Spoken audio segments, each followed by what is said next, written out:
Hi there, I'm Cheryl Cruz. I'm the author of the book Cancerventures, Tales of a Diagnosed Woman, and who you see right before you is Holy Ingenue.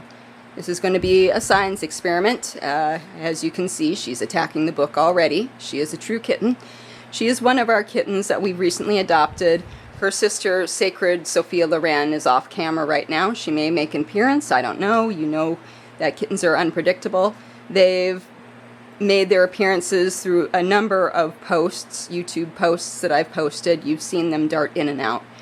But I want to mention specifically, hi there, I want to mention specifically about the issue of kittens, animals, and how they come into play with our cancer experiences. Her older sister, Gracie, her predecessor, is mentioned within Cancerventures. Gracie was my radiation buddy when I was first diagnosed 9 years ago. And she became a little bodyguard of mine. And this is something I want to mention specifically what I've noticed about cats in general. The cats that we've had, the four that we've had since the time of my diagnosis, like I mentioned, Gracie and her sister, her sibling, Glory, and now these two kittens, Holy Ingenue and Sophia Loren. One of the things I've noticed is something that has to do with the stress hormone. I first came across this situation with Gracie when I was undergoing radiation, and what I noticed was that Gracie was extremely clingy with me. She was acting as my bodyguard in essence. And I've noticed that same thing with these two as well. They are constantly following me around. They are constantly watching over me as I sleep. They're like little bodyguards in every way, shape, and form. They monitor me, and of course they take opportunities to pin me whenever they want. There's nothing new under the sun about this, and everything, like Ecclesiastes mentions, has a season. There is a purpose for everything under heaven. That includes our little fur babies. I've mentioned about this in the past, and I will probably mention it again, because don't underestimate the blessings, the gifts that can come from these little furry beings, especially in our cancer experiences.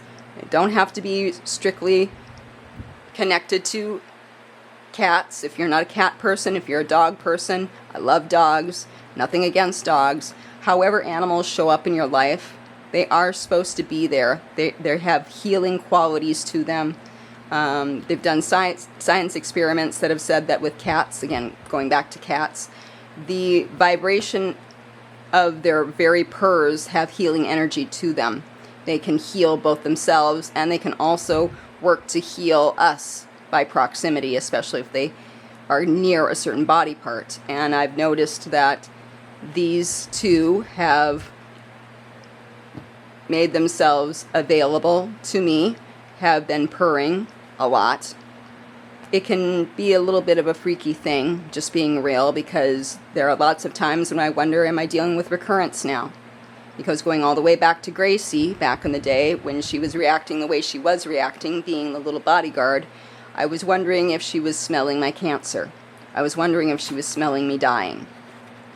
Yeah, that's juxtapositioning with my kitten acting all crazy right now, and that heavy thing to bring up. But for those of us with cancer experiences, mortality thoughts, life and death thoughts, the scary things in the whole thing, you know the dark thoughts, and you know the fears. And with recurrence, it's got its own set of thoughts and fears all by itself. Animals can help comfort and act as a support system in the midst of all that. These kittens are doing exactly that. They are medicine to me in a number of ways that science and medicine itself cannot be for me right now.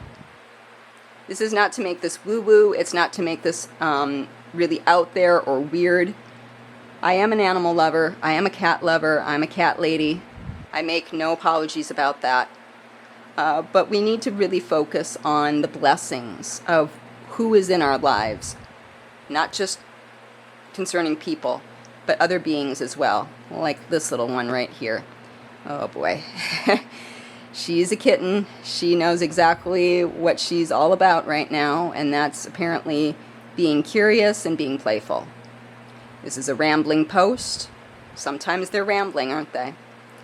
But take some consolation today in knowing that these little beings, these little beasts, these little animals, these little fur babies that are in our lives are specifically there for a purpose, for a reason. The Most High has given us wonderful gifts. That's what it says in Scripture. He loves to give his children good gifts. So, do you have a good gift in your midst right now? Do you have a good gift that's playing with a toy right now? That's acting a little spastic right now? That's cuddling in your lap right now? That's purring right now? What do you have in your midst that's a little gift? The Most High intentionally gave you that gift for a reason, whether you're diagnosed or not. But for those of us who are diagnosed, for those of us who deal with recurrence, survivorship, all matter of life and death thoughts, mortality thoughts, there's an extra poignancy to these little gifts, or not so little gifts, depending on the size of your animal. But for now, these little ones are little enough, and you get a chance to see and know the instigator of chaos in many of my posts, the little being who's insisted on bombing, photo bombing, video bombing my posts. Here she is, everybody. You've seen her before. You'll see her again, as well as her sister, I'm sure, down the line. Until next time, be blessed, be highly favored. Thank you for listening to my long and winding rant. But animals make a difference. They just do. I'd like to make it more succinct than that. I'd like it to sound a lot more professional and highly educated than that, but they mean the world to me. They mean the world to us. And there she goes. All right, so until next time, be blessed, be highly favored, take care of yourselves, love your little fur babies, and I'll catch you later. Thanks so much. Bye-bye.